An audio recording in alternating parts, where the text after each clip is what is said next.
must be an investment in terms of equipment, capacity, training, so that data could be collected and analyzed, right? And also made available to the general public in terms of so all climate parameters, rainfall, temperature, humidity, solar radiation, maximum and minimum temperatures both day and night, evaporation, leaf wetness, etc., soil temperature. All of these parameters are needed. Dew point, cloud cover. All of these are needed to be able to make an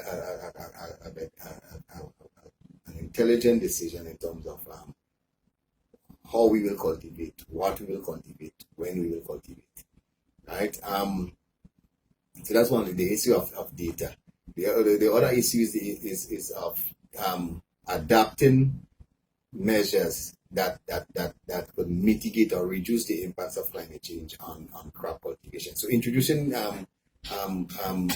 new and old technologies. So for example, irrigation, rainwater harvesting, protective agriculture. Introducing new species and varieties, drought-resistant varieties of vegetables, crops, and of course preservation of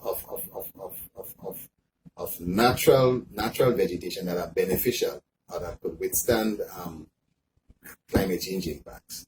You must ensure that these are preserved and protected so that the long-term impacts is reduced.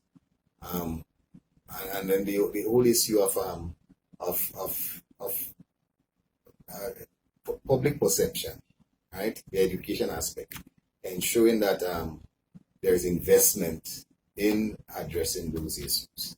Right? So there must be investments in terms of addressing the issue of drought.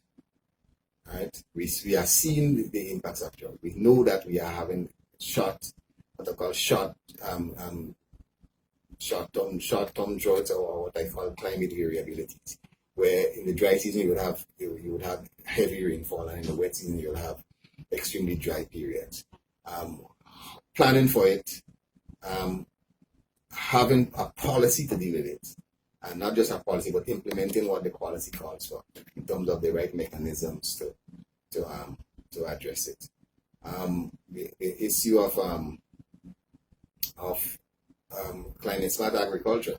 A lot of the climate smart technologies are not new things to us. It's the things that we were doing all along, right? It was things that was being done by the old plantocracies and the subsistence farmers. But over the years, in the push for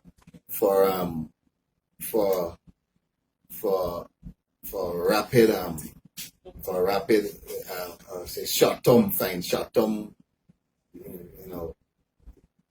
returns, we have also changed our method of cultivation and our agricultural practices, and that in itself is having an impact on soils and also water.